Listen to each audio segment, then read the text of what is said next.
Are you overthinking and you're really overwhelmed, but you just don't know where to start? Well, today I'm going to go through 4 tips on how you can manage overwhelm. Welcome back to the Self-Esteem and Confidence Mindset with me, Johnny Pardo, here to help you boost your self-esteem, confidence, and manage that negative self-talk. So, overwhelm. Something I've experienced many times in my life. I can give some examples, and it's something I help with clients, especially when I'm mentoring them, whether that's on confidence or writing or whatever previous life situations I've helped people with. But yeah, it's something I've certainly experienced. For example, when I first started writing books and self-publishing to Amazon, and this is why I help people with this process now, because it can be complicated and a bit too much when you start, even though Amazon do a very good process of publishing your book. So I was looking at all these things, right, I've got to write this chapter, then that chapter, I've got to write so many words, I've got to get my cover designed, I've got to get someone to proofread, I've got to get this was the worst part, get the inside of the book designed in the right way. How do I do this? How do I format it correctly? All these things going on in my head. And it was really difficult, and it took me a while to figure it out. Luckily, I got some help, but it took me a while to figure out. But I've also been in this situation at work. I've been in situations when I was given these massive big projects or tasks, which at the end of it didn't seem that bad. But at first, I see something coming in, I feel a bit overwhelmed. I'm like, oh my God, there's so much to do. What do I do? How do I start? Where do I start? But by breaking it down into simple, achievable little actions, I was able to build momentum and then complete these big and what appeared intimidating tasks at first. So what I want to give you is 4 tips for managing overwhelm. So the first one is model someone.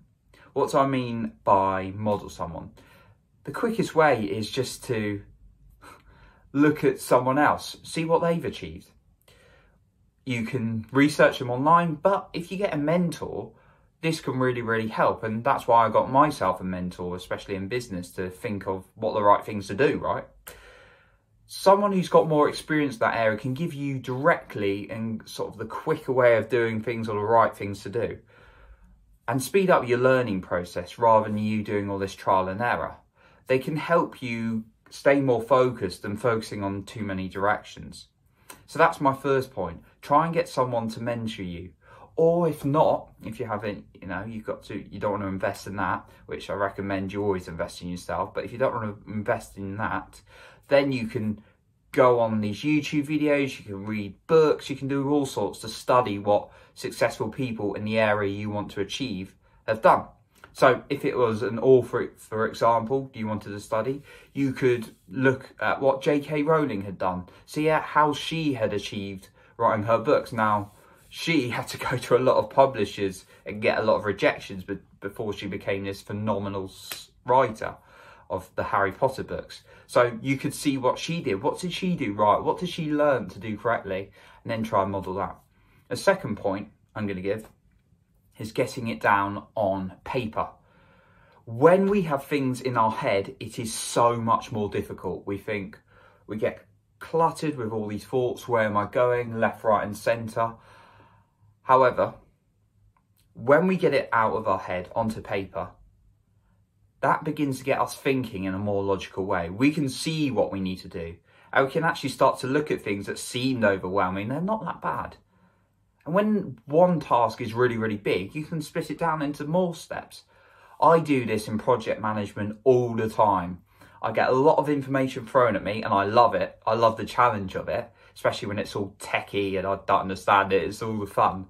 I look at it and I think, right, what do I need to do? What do I need to break down? Who do I need to talk about that? Who needs to do that? What are the first steps to do? But I do that for writing a book. I'll do that for writing a script, for a process of my content creation every weekend. Just getting it out of your head onto paper is a lot better. So the third tip comes off that a little bit, and that is speaking it through with someone else. Again, it's getting it out of your head. Getting a coach is a really, really good recommendation I'd give. And I've got a coach, and when I've talked it through with coaches, the difference between a coach and mentor is the mentor is someone who gives you more direct experience in a certain area, whilst a coach these roles can be combined. I do my own personal mentoring. I give advice on confidence. I give advice on writing, but I will draw it out of the person and ask the client I'm working with specific questions relevant to them to get them to the answers they want and get them thinking. So that's the difference slightly. But anyway, going back to what I was saying about this point, if you get a coach, they can facilitate your thinking, get your ideas out of your head. What do I need to do? So just speaking out loud can help. Now, if you don't want a coach, you can talk it through with a friend or a family member, or even someone on the phone if you don't want to share it with a friend or family member, but you want to be as open as possible in your relationships. However, if you do want to speak through with someone on the phone, then you can call someone like Samaritans, where if you're really stuck and really down in a challenging situation, they can give you and talk you through certain situations. And then the fourth point I'm going to say is, I've actually completely forgotten it. Yes, that was it. Perfection. See, that was perfect, actually. That wasn't perfect because perfection doesn't exist. I'd forgotten the point. I was going to make a point on perfection, so I'm going to keep this in. I don't really edit my videos anyway. So, perfection. Nothing is perfect, as demonstrated by me then for getting the point on perfection, which was so brilliant. That was not planned. That was not planned. I'd just like to add. Focus on progress rather than perfection. Because when we get caught up on this idea of perfection, it stops us from doing stuff, and this can overwhelm us. Just taking action will start creating momentum. Think about it. When you start a car, you don't just suddenly expect it to be going 70 miles per hour down the motorway. You would build it up.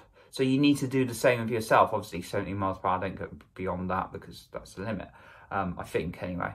Although I haven't got a car right now, so I haven't driven for years. But if you need to build up the momentum, you need to start progressing rather than this idea of perfection. And perfection doesn't exist. Nobody's perfect. These celebrities, these famous people, your heroes, none of them are perfect. They've all had setbacks. They've all made mistakes. This is what we do as humans. So focus on progress rather than perfection. So those are my points on what you need to do to start making a start. Modeling someone is going to be really effective, to see what they do, what are the best strategies. Getting your own mentor if you can.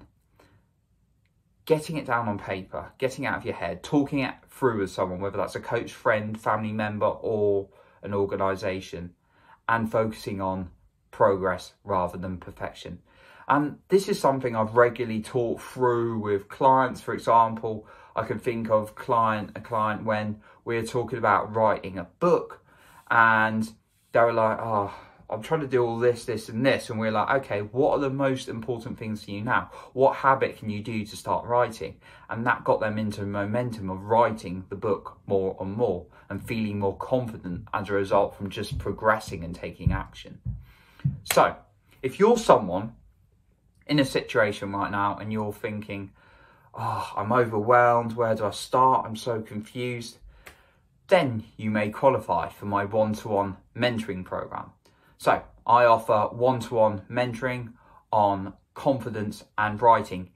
If you feel like you could add in extra accountability, you want more confidence in yourself, and you just want someone to talk it through with, someone who's going to give you a little bit of guidance as well, then you can take an opportunity to apply for my one-to-one confidence or writing mentoring program.